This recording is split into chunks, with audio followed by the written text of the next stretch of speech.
Welcome to This Explainer. Today, we're diving straight into Ken Liu's incredibly moving story, The Paper Menagerie. But to truly grasp the profound emotional weight of this tale, we're actually not going to start where the book starts. Instead, we're hitting rewind to the very beginning of a mother's hidden life. And it all circles back to this one really profound question: how well do we ever truly know the people who raised us? Throughout this explainer, we'll uncover this mother's hidden past, a history packed with intense trauma, resilience, and literal magic that her own son was completely blind to. Well, until it was almost too late. So, let's start with her harrowing timeline in China. Born in 1957 in Sigalu Village, Hebei Province, her world was absolutely devastated by the Great Famine by the early 1960s. Then, in 1966, the Cultural Revolution tore her entire community apart. Because her uncle had left for Hong Kong years before, her family was targeted. The details are heartbreaking. Her grandmother threw herself down a well, and her grandfather was dragged into the woods, never to be seen again.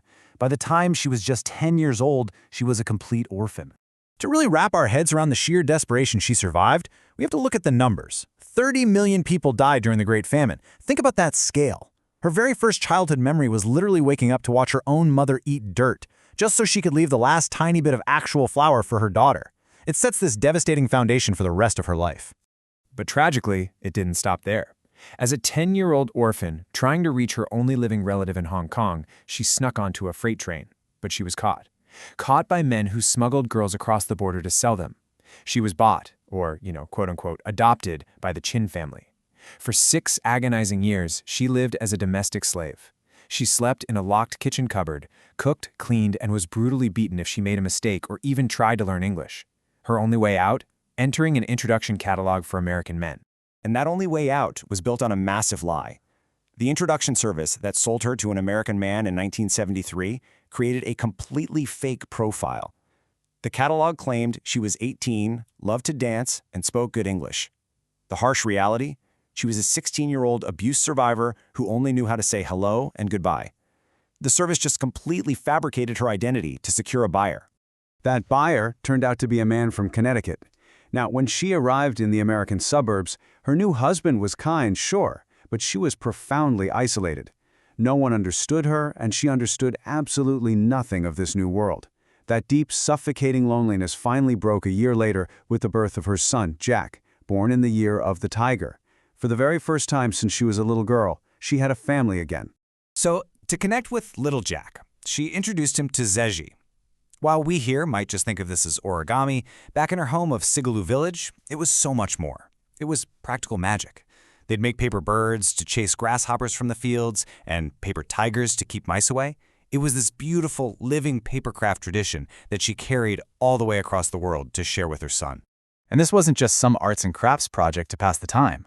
She literally breathed her life, her heritage, and her enduring spirit right into these creations. The paper animals would leap, run, and play. And when they got flattened, she'd just gently blow into them like a balloon to reinflate them, filling them with her breath all over again. This brings us to a really beautiful time of wondrous childhood magic between mother and son, perfectly captured by Lahu. Lahu was this little paper tiger made out of Christmas wrapping paper, white background, red candy canes, green trees. He would purr, his tail would twitch, and he'd playfully pounce on Jack's finger or just sit and watch a tinfoil shark swim around in a goldfish bowl. It was this pure, joyful connection to his mother's culture. But, as we all know, childhood magic eventually collides with the outside world. One day, a neighborhood boy named Mark comes over showing off this expensive, plastic Star Wars Obi-Wan Kenobi figure. When Jack brings out Lahu, who by this point is pretty worn out and patched together with tape, Mark just mocks it. The magical paper tiger accidentally knocks over the plastic toy, and Mark violently tears Lahu right in half, calling him stupid, cheap Chinese garbage. That single, ugly interaction sparks a deep, internalized embarrassment in Jack that quickly turns into outright cruelty. Right after the fight, he goes to the mirror and literally hates his own face because it looks like hers. At dinner, he pushes away his stir-fried green peppers and 5-spice beef, demanding they eat American food. He commands his mother to speak English, just shouting at her that she needs to fit in. And look, this wasn't just a teenage phase. It became a complete, methodical erasure of his mother's culture. He demanded English only. He flat out refused her cooking.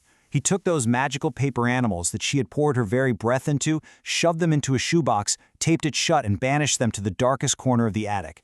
He even shunned her physical affection, finding her attempts to hug him awkward and ridiculous. Stripped of her language and her art, the mother essentially becomes a ghost in her own home. She learns to cook American style. Her broken English embarrasses Jack so much that eventually, if he's around, she just stops speaking altogether. She stops making the paper animals. This vibrant, magical woman who survived famines and smugglers is reduced to silent isolation in a Connecticut suburb, miles away from a son who looks at her like she's from the moon. The tragedy accelerates immensely here. Because she ignored the pain inside her for years, just brushing it off as no big deal, cancer spreads way beyond the limits of surgery. She's dying in a hospital bed, and she isn't even 40 years old yet. And Jack? He admits his mind wasn't even in the room.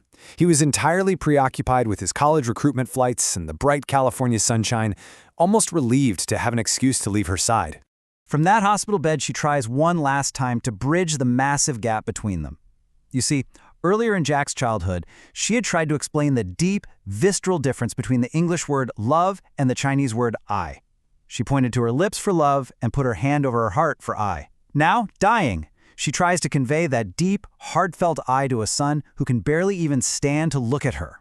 Right before passing, her final request is simple, but it is so profound. She begs Jack to keep that box of paper animals in the attic and to take it out just once a year on Qingming. Now, Qingming is the traditional Chinese festival for the dead. It's the time when spirits are allowed to visit their families. When Jack was little, they used to write letters to her dead parents on Qingming and fold them into paper cranes, flying them toward the Pacific. Now, she's asking him to remember her on this day. The emotional climax hits us 2 years after her death. It's the first weekend in April. Jack is just lazily watching a TV documentary about sharks, which suddenly triggers a buried memory of his mom folding that tinfoil shark for him. Just then, he hears a rustle. Over by the bookshelf, a ball of torn wrapping paper and tape shifts, unfurls itself, and springs right back to life. It's Lahu, purring once again. Lahu jumps into his lap and literally unfolds himself into a flat square of creased wrapping paper. On the plain side, Jack sees these dense Chinese characters written in his mother's handwriting, but because he refused to learn her language, he can't read her final words. Desperate, he rushes downtown, on Qingming no less, seeking a Chinese tourist's help to finally translate the letter. For years, Jack had been completely blind to his mother's harrowing past. Now, for the very first time, as the tourist reads the letter out loud, Jack is finally hearing the truth. He's hearing about the Great Famine, the dirt she had to eat, the uncle in Hong Kong, the domestic slavery, and those lies in the catalog. And then, the letter lays bare her ultimate tragedy. She explains that after losing her entire family, Jack's face was her only proof that her parents and her village were even real. He was her redemption. When he rejected her, demanding English and boxing up her magic, she writes, "I felt I was losing everything all over again." Her son's rejection wasn't just some standard teenage rebellion. To her, it was the erasure of her last remaining connection to humanity. In the letter, she leaves him with this incredibly devastating cultural truth. You know what the Chinese think is the saddest feeling in the world? It's for a child to finally grow the desire to take care of his parents, only to realize that they were long gone. She knew, deep down, he would only understand her pain after she was already gone. Finally understanding the profound depth of her I, that deep, heartfelt love that transcended language barriers and teenage cruelty, Jack is just broken. Unable to even look the tourist in the face, he asks for help tracing the Chinese character for I, just below his mother's letter. He writes it over and over, intertwining his ink with hers. Then, he gently refolds the paper back into Lahu, cradling the purring tiger in his arm as he walks home. We'll leave you with this final, provocative thought to ponder about your own family's history. What untold stories, wrapped in silence or misunderstood languages, are the people who raised you still carrying today?